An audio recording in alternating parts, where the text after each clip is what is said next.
Hello नमस्कार, मैं हूं दीपक और आप देख रहे हैं डीएसके टॉक्स। जैसा कि आप ऑलरेडी जानते हैं कि बिग बॉस ओटीटी भी चल रहा है और साथ ही साथ बम्बई में भर भर के बारिश का दौर भी चल रहा है। मुंबई में जगह जगह इतना पानी भर चुका है, इतना पानी भर चुका है कि पूछिए मत।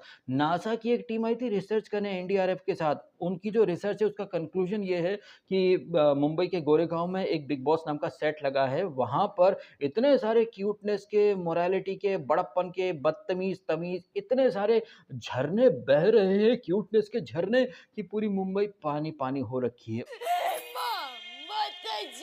और ये क्यूटनेस के, मोरालिटी के, इंसानियत के, तमीजदारी, बदतमीजदारी, मोरालिटी, इसके झरने कौन बहा रहा है भैया? ये झरने बहा रहे हैं रणवीर शौरी।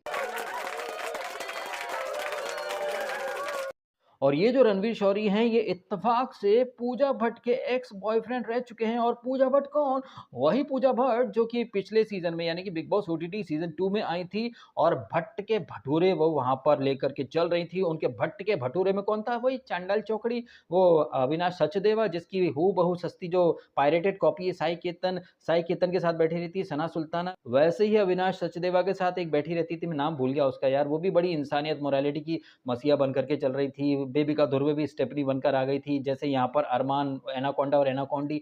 तो आप एक अजीब सा कनेक्शन देखिए कि वहां पर भट्ट के भटूरे वर्सेस यहाँ पर रणवीर के रसगुल्ले। भाई एक से बढ़कर एक सिमिलैरिटीज है इनके अंदर। वहां पर पूजा भट्ट जो है वो रूठी बुआ बन करके एकदम अलग ही उसमें मिजाज में रहती थी। ये सोशल मीडिया के जो इन्फ्लुएंसर्स हैं, इन्हें फॉलोअर्स का घमंड है। जो पीपड़ी बिग बॉस ओटीटी में पूजा भट्ट यानी कि रणवीर शौरी की लिव इन पार्टनर बजाया करती थी, वही की वही पीपड़ी जो है वो रणवीर शौरी उर्फ पूजा भट्ट का जो एक्स लिव इन पार्टनर है वो भी बजा रहा है। हम इंडस्ट्री में रहे हैं, हम बड़े हैं, हमें एक्सपीरियंस है, इन लोगों को बड़ों की रिस्पेक्ट नहीं है, तमीज नहीं है, फॉलोअर्स का घमंड है। तो जो हरकतें बिग बॉस ओटीटी सीजन 2 की रूठी बुआ करती थी, वही हरकतें बिग बॉस ओटीटी सीजन 3 का रूठा हुआ फूफा कर रहा है भाई। अब ये रूठी हुई बुआ बिग बॉस ओटीटी सीजन 2 की वर्सेस ये रूठे हुए फूफा, जो कि हर चीज में मुंह फुलाए बैठे रहते हैं। और रणवीर शौरी तो स्पेशली वो जो थप्पड़ कांड जो हुआ था ना, उसके बाद स्पेशल केस का जो नैरेटिव बनाया था, उसके बाद से रणवीर शौरी का जो डाउनफॉल हुआ है भाई साहब। 2 कौड़ी टटपुंजिया वाली जो टास्क होती ना, वो टास्क जीतने के चक्कर में ये रणवीर शौरी अपने ही पैरों पर ऐसी कुल्हाड़ी मारे जा रहा है, मतलब क्या ही बताया जाए। और हूबहू ऐसी ही हरकतें करती थी पूजा भट्ट। आपको याद है ना वो टिकट टू फिनाले में फुकरा इंसान जीत गया था, तो ये मैडम कैसे तिलबिला गई थी, अलग ही आंखें बड़ी बड़ी करके तमतमा के, आपको अगर किसी पर पैर रख के जीत रहा है तो जीत जाओ, मुझे ऐसी जीत नहीं चाहिए। और कल के एपिसोड में आपने देखा ये रणवीर शौरी एपिसोड के शुरुआती हिस्से में दीपक चौरसिया के सामने कैसी बातें कर रहा था। ये मादा मकबूल से अगर मुझे बात भी करी तो कैमरा लेकर के जाना पड़ेगा। वो बात तो सही है भैया, वो नागिन कभी भी डस लेगी, कभी भी मीटू चिपका दे, वो बात तो आपकी सही है। हम अप्रिशिएट भी करते हैं इस बात के लिए कि मादा मकबूल जैसी जो लड़कियां होती है उनसे 100 नहीं 1000 फीट की दूरी पर रह करके चलना चाहिए। बट जिस तरह से अगला स्टेटमेंट रणवीर शौरी ने बोला कि ये लोग तो दूसरों की कबर पर पैर रख के आगे चले जाएंगे, हम ऐसे नहीं है।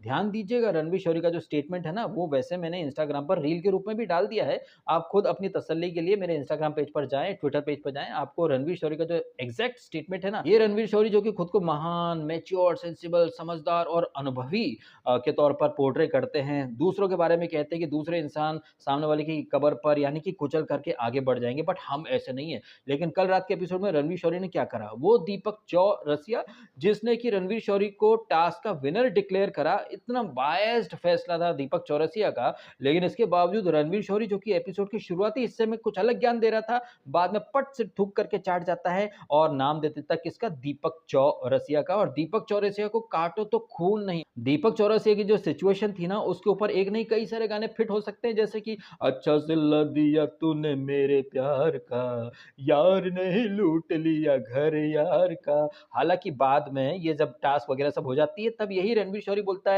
आई थिंक मैं नर्वस हो गया था, प्रेशर में, under pressure I took the wrong call, और मुझे आई थिंक नैजी का नाम ले सकता था, वो समझदार है, वो शायद नहीं समझता। आप एक चीज देखें कि रणवीर शौरी के पास वैसे तो कई सारे ऑप्शन थे। नैजी का नाम ले सकता था, शिवानी जो कि नॉमिनेटेड नहीं, उसका नाम वो ले सकता था। और इस पूरी प्रक्रिया के दौरान आपने देखा होगा बिग बॉस का डबल वाला गेम, बिग बॉस कैसे ही अपने शब्दों से पलट गया। बिग बॉस ने जब ये टास्क का एंड रिजल्ट डिक्लेयर करने का बोला था दीपक चौरसिया को, और दीपक चौरसिया बोला था कि रणवीर ये टास्क जीतते हैं, तब बिग बॉस ने क्या बोला? बिग बॉस के एग्जैक्ट वर्ड सलमान के अंदाज में बोले तो वर्बेटिम। तो बिग बॉस ने बोला कि रणवीर, अब आपके पास मौका है ये जो वीटो पावर का इस्तेमाल करके नॉमिनेशन को बदलने का।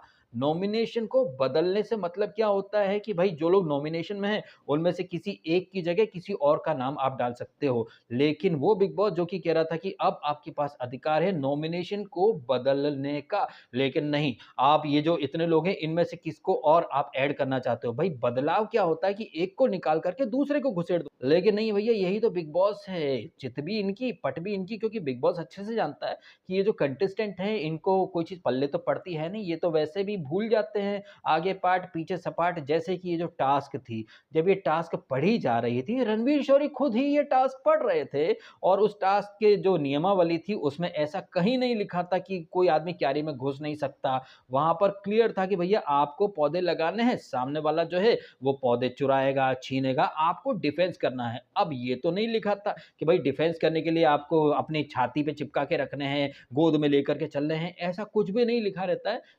लेकिन रणवीर शौरी का आपने देखा अलग ही अपने-अपने रूल बनाए जा रहे हैं। बिल्कुल वैसे ही जैसे पिछले सीज़न में उनकी जो बिस्तरा पार्टनर थी, live in partner Pooja Bhatt, वो अलग ही रूल बना रही थी। नहीं ये नहीं हो सकता, वो नहीं हो सकता। खिसियानी बिल्ली खंबा नोचे, ये कैप्शन दिया था मैंने थंबनेल पर पूजा भट्ट को डिकोड करते हुए। अब यहाँ पर खिसियानी बिल्ली तो नहीं, लेकिन खिसियाना बिल्ला खंबा नोचे, और ये बिल्ला कौन था? रणवीर शौरी। रणवीर शौरी ने पूरी टास्क में कैसा भर-भर के दोगलापन दिखाया है। खुद उनका जो ग्रुप है जैसे कि अरमान या फिर ये कृतिका ज एनाकोंडी, ये शिवानी से वो छीन सकती थी फ्लावर्स वगैरह, गुत्थम गुत्ता वगैरह सब हो सकते थे। लेकिन यही रणवीर शौरी, "ए तुम यहाँ नहीं आ सकते, तुम यहाँ नहीं आ सकते, तुम सब हो ही ऐसे, तुम सब टास्क को गंदा बना देते हो।" लेकिन ये रणवीर शौरी कभी साई कीर्तन की तरफ नहीं देख रहा था, जो कि हर एक दूसरी बात में, "ए आना, आना, आना, आना, आना, आना, आना, तेरी औकात क्या? आना, आना, आना।" अरे ये आना-आना कुछ नहीं होता। मैं तो ये सोचता हूँ कि एक बार ये आ क्यों नहीं जाते? हम भी तो देखें, ये साई केतन जो है वो कितना धुरंधर है। एक्चुअली में साई केतन बैल बुद्धि है, कल फिर से साबित हो गया, क्योंकि एक साइड से विशाल आ रहा था, दूसरे साइड से अदनान आ रहा था, और ये मंद बुद्धि जो खुला सांड है ये साई केतन, ये विशाल को धक्का मारने गया था, इधर से अदनान ने उसके फ्लावर चुरा लिए। तो ना टास्क पल्ले पड़ती साई केतन को, ना ही उसके पास कोई डायलॉग होते हैं, बस ले दे करके आना, आना, आना, आना, आना, आना। भाई आना-आना क्या उखाड़ लोगे तुम? मतलब तुम किसी रेसलर के बेटे हो नहीं, तुम किसी पॉलिटिशियन के बेटे हो नहीं, तो तुम क्या कर क्या लोगे यार? और ये कंटेस्टेंट भी पकड़ लेते, नहीं, नहीं, नहीं, नहीं, बस, बस, नहीं, नहीं, नहीं, नहीं, नहीं, ऐसा नहीं, ऐसा नहीं। छोड़ दो ना, मैं तो कहता हूँ भाई सुल्तानी अखाड़ा खुलवा दो और वहाँ पर खड़ा कर दो, हम देखें साई केतन में कितना दम है। साई केतन ने कल भी गाली-गलौच आदान-प्रदान हुआ, और एक चीज़ आप देखें कल भी जब मैंने ये पॉइंट हाइलाइट करा कि आप अगर एक गाली देंगे तो भैया उधर से भी गाली आएँगी, लेकिन मुझे कमेंट क्या है, "अरे नहीं वो वैसी गाली नहीं थी, वो वैसी गाली थी।" अच्छा, वैसी गाली थी मतलब गाली तो थी ना, जब आप ऐसी गाली दोगे तो सामने वाला थोड़ी सोचेगा कि मैं ऐसी दूँ या वैसी दूँ। तो भैया जो चीज़ आपको खुद बर्दाश्त नहीं है, उसकी शुरुआत मत करो ना। जैसे कि सलमान खान ने बोला था, "अगर बर्दाश्त नहीं होता ना मैडम, तो करो भी मत, और अगर कर रहे हो ना तो उधर से जब आएगा तो 4 गुना आएगा, तो उसके लिए तैयार रहो।" लेकिन नहीं, ये जो रणवीर शौरी, साई केतन का जो ग्रुप है ना, ये कतई कमीने और एकदम लीचड़ प्राणियों का ये ग्रुप है। अब आयरनी की बात ये है कि ये जो ग्रुप है, इसको अनिल कपूर ने एप्रिशिएट कर दिया था सेकंड वीकेंड का वार में।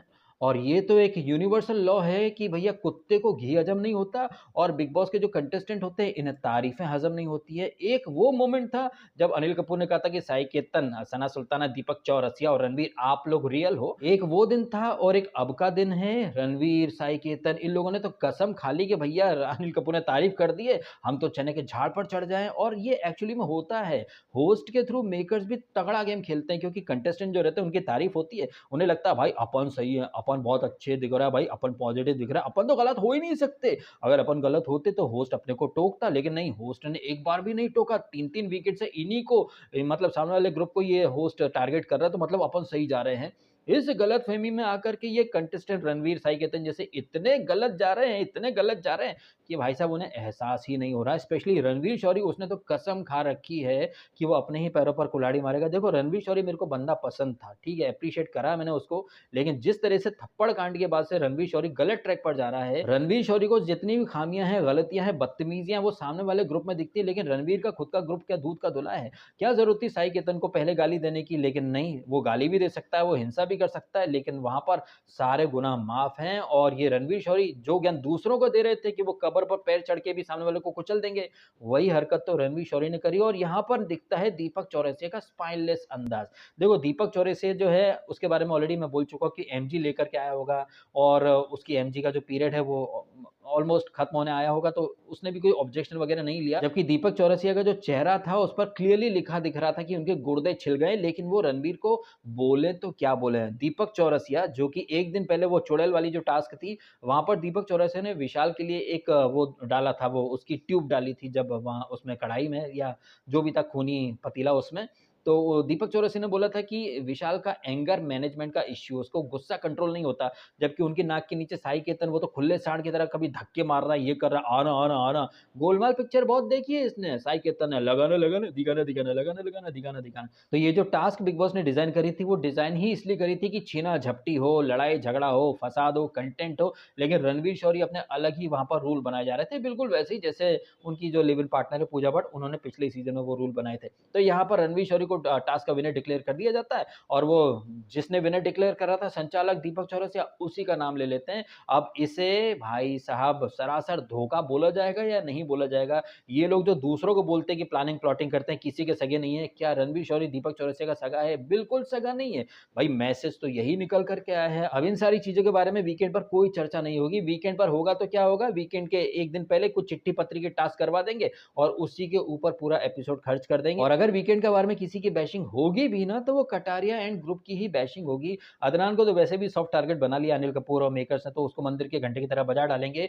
अब आप यहाँ पर भी एक कनेक्शन देखिए, लास्ट सीजन में जिस तरह से फुकरा इंसान के अगेंस्ट थी ये पूजा भट्ट एक नैरेटिव सेट करती थी, वीकेंड पर आकर के सलमान खान उस नैरेटिव को कैरी फॉरवर्ड करते थे, आगे बढ़ाते थे।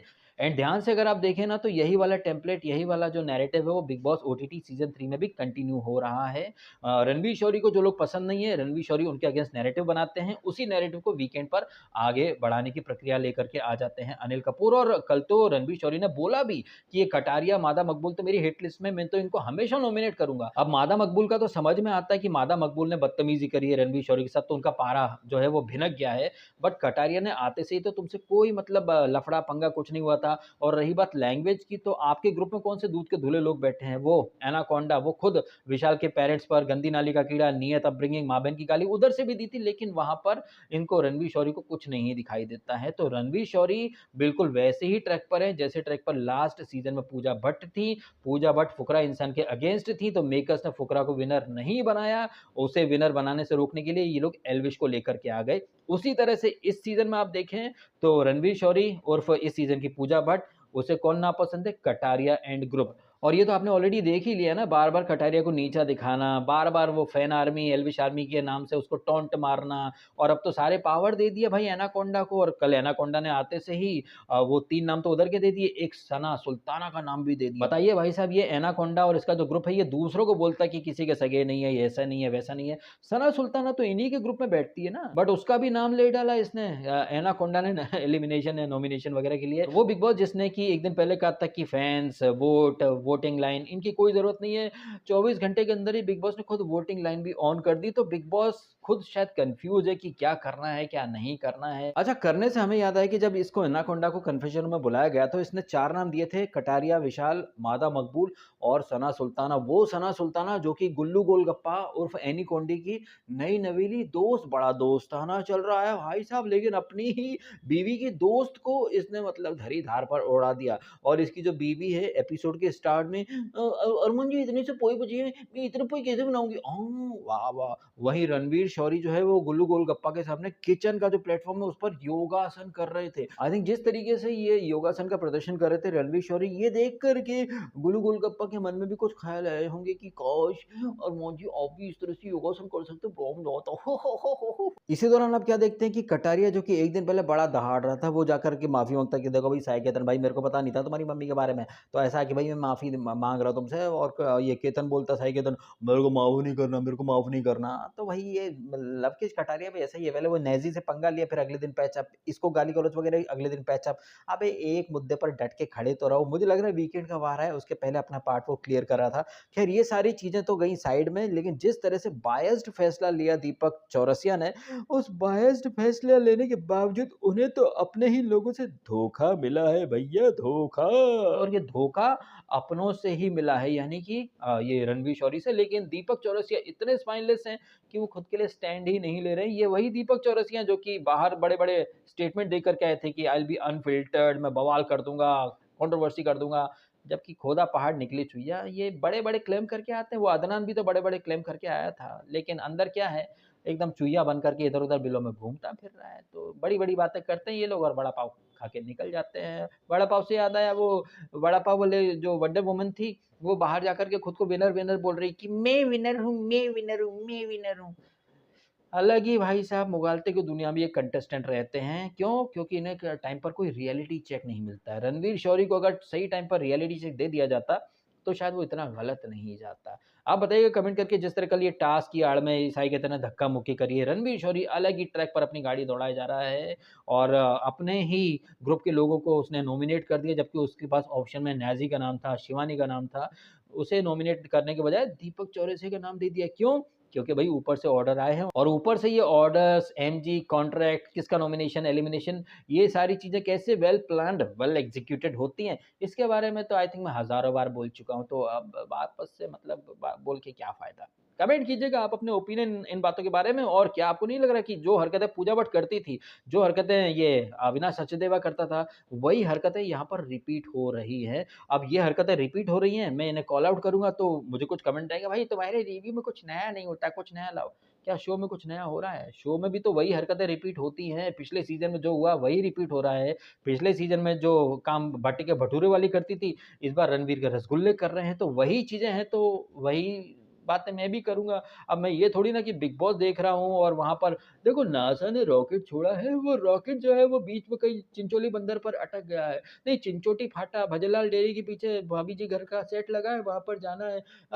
जाना तो वीडियो खत्म कर, ये सारी बातें करूँ क्या? नहीं, ये नहीं करना है। हम तो बस वो सुनना चाहेंगे कि आप तारीफ़ करो, किसकी? आप रणवीर की तारीफ़ करो, आप कटारिया की तारीफ़ करो, झूठी तारीफ़ें करो, तो हम आपको सब्सक्राइब करेंगे। तो भाई अपने से ये नहीं होता है। जो मेरे को चीज़ें मैं ऑब्ज़र्व करता हूँ, जो मेरे दिमाग में आती हैं बातें, मैं वो सारी बोल जाता हूँ और अपने फ्लो में बोल जाता हूँ। मुझे पता चला कि काफ़ी एक्सपर्ट लोग जो है ना, वो इतनी मोटी डायरी लेकर के बिग बॉस ओटीटी पन्ना नंबर 6, उसने उसको रुको मैं पढ़ लेता हूँ, फिर उसने उसको बोला ये क्या लिखा है, यानी भई अपन इतना वो सब नहीं करते। जो चीज़ें फ्लो में आ जाती है माइंड में, वो बोल के वीडियो खत्म कर देते हैं। चलो अभी खत्म करते हैं। Thank you so much.